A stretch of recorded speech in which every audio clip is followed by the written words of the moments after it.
তো প্রায় একজন বিষবৃষ্টি আরোহ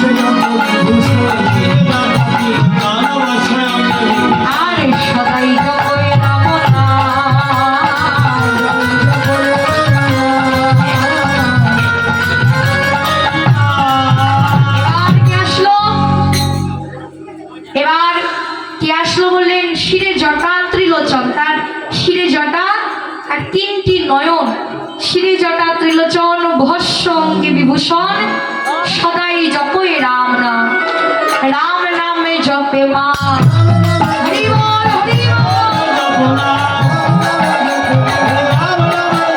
আরে শিকার বাজাইয়ে রাম নাম জপে মা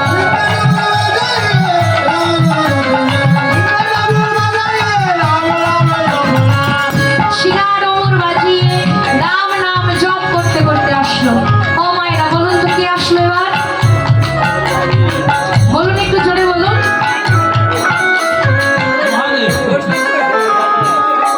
ভোলানাথ অল্পতেই দুষ্ট, তাই নাম ভোলানাথ। আশুতোষ একটা মাত্র বেল পাতা হলেই তুষ্ট হয়ে যায়, আবার অল্পতে আবার ক্ষিপ্ত হয়ে যায়। তিনি কে? দেবাদিদেব মহাদেব, সকলের বাবা। আশুতোষ এক নাম। তো এই দেবাদিদেব মহাদেব আসলো, আর যখনই মহাদেব আসলো তিনি একা আসেননি, তার পাশে আরো একজন এসেছিল। তিনি কে জানো মা? তার বামে এক নারী তুলনা দিবারো নারী,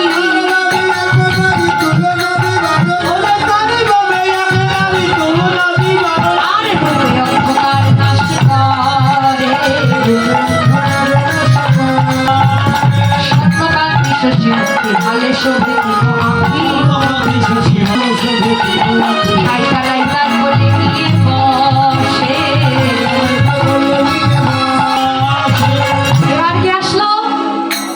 মহাদেবের পাশে তার বামে এক নারী তুলনা দিবারো নারী, রূপে অন্ধকার নাশ করে। এমন রূপ জগতের অন্ধকার নাশ হয়ে যায়। তিনি কে? জগৎ জননী মা দুর্গা।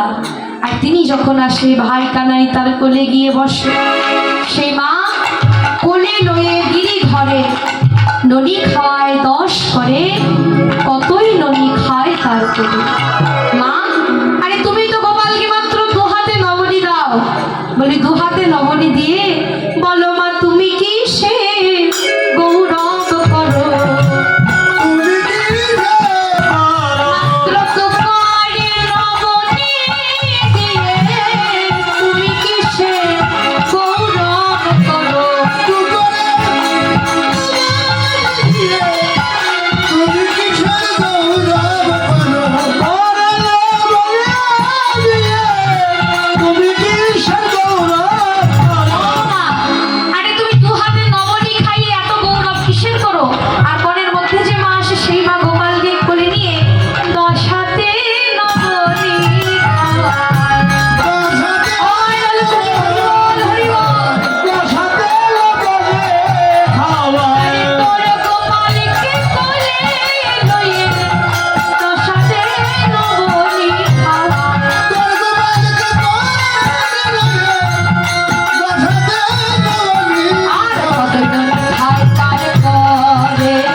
জননী মা দুর্গা গোপালকে কোলে নিয়ে 10 হাতে নবনী সেবা দেয়, আর বলে ওরে বাছা কানু আনন্দে চড়াও ধেনু, কাননে নাহি কো করে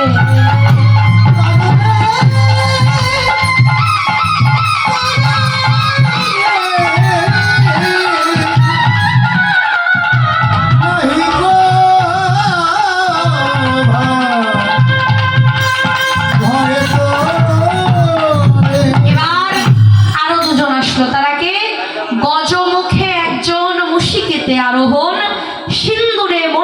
তনুখানি। কে আসলো মায়েরা? কেমন দেখতে তিনি? গজমুখ আর মুশিকে চলে আসলো। তিনি কে? গণেশ। গজমুখে একজন, মুশিকেতে আরোহণ, সিন্দুরে মণ্ডিত তনুখানি, সরমুখে শিখি করে, বাম হস্তে ধনু ধরে, কিবা তার কোচারো বলুনি। এবার কে আসলো? কার্তিক গণেশ দুই ভাই গোপালের চরণতলে লুটিয়ে পড়ে। তাই বৈষ্ণবিত কর্তা বললেন, নিরাশ মাধবী কয়, নন্দরানী প্রেমময়, মা তুমি না করো ভয়, কেন গেলে যত সুখ পাই, শীতল তরুর ছায়ে বসিয়া রহিবা, ওরা সবে ধবলি চড়াই।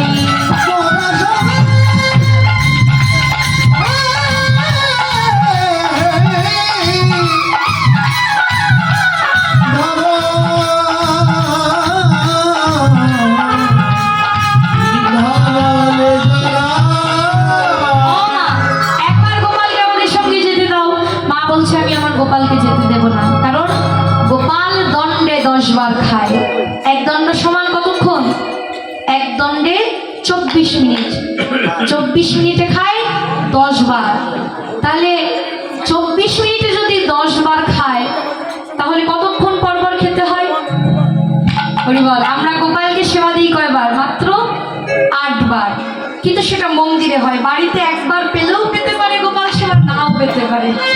কিন্তু গোপাল দণ্ডে 10 বার খায়। তার নামে লেখা, নবনী লোভদ গোপাল পাছে ফিরে একা। তাই আমি আমার গোপালকে যেতে দেব না। রাখালগণ বলছে, শোনো মা, অমন করে বলো না, ভালো করে তাকিয়ে দেখো, নন্দের দুয়ার ভাসিয়ে দিল, ধেনু বৎসে রাখিনি রে স্থল ফিরে, একবার যেতে দাও। মা মনে মনে ভাবলেন, রাখালগণ এত করে বলছে, তাহলে গোপালকে জিজ্ঞেস করি গোপাল গোঠে যাবে কিনা। আরে গোপাল গোঠে যাবি নাকি আমার কাছে থাকবি? এবার গোপাল মনে মনে ভাবছে, যদি বলি গোঠে যাব, তাহলে বাৎসল্যময়ী মা অন্তরে ব্যথা পাবে, আর যদি বলি যাব না, তাহলে সখ্য প্রেমের ভাইগণ ব্যথা পাবে। দুই দিকেই বিপদ। তাই গোপাল কোনো কথা না বলে চুপ করে রইলেন। আর মা বুঝতে পারলো যে মৌনতাই সম্মতির লক্ষণ। তাই বললেন, গোপাল, তোর যখন গোঠে যাবার ইচ্ছা আছে, তাহলে গোঠেই যা, তবে আয়, তোকে আমি রক্ষা মন্ত্র পড়িয়ে দেই। এই বলে মা নন্দরানী গোপালকে রক্ষা মন্ত্র পড়াতে লাগলেন। বিপিনে গমন দেখি হইয়া সকরুণ আখি, কান্দিতে কান্দিতে নন্দরানী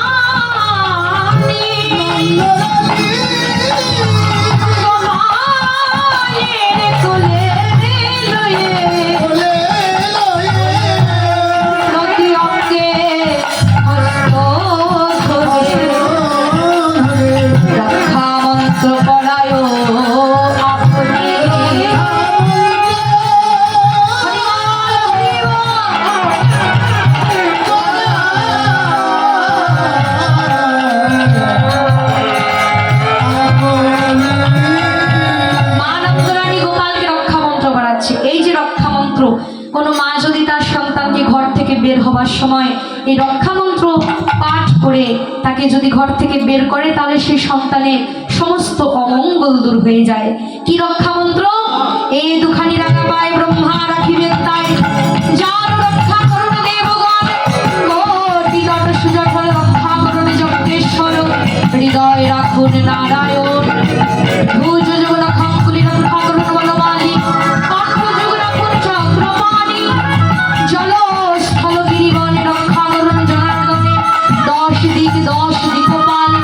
যত শত্রু হোক মিত্র, রক্ষা করুন সর্বত্র, না হোক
ওরে রাম ওরে কানাই তোরা অচিরে দুই ভাই কানাই আর বলাই তেছে তেছে কৃষ্ণ ঘরে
রাম কানাই গোঠে যায় সখা সব সঙ্গে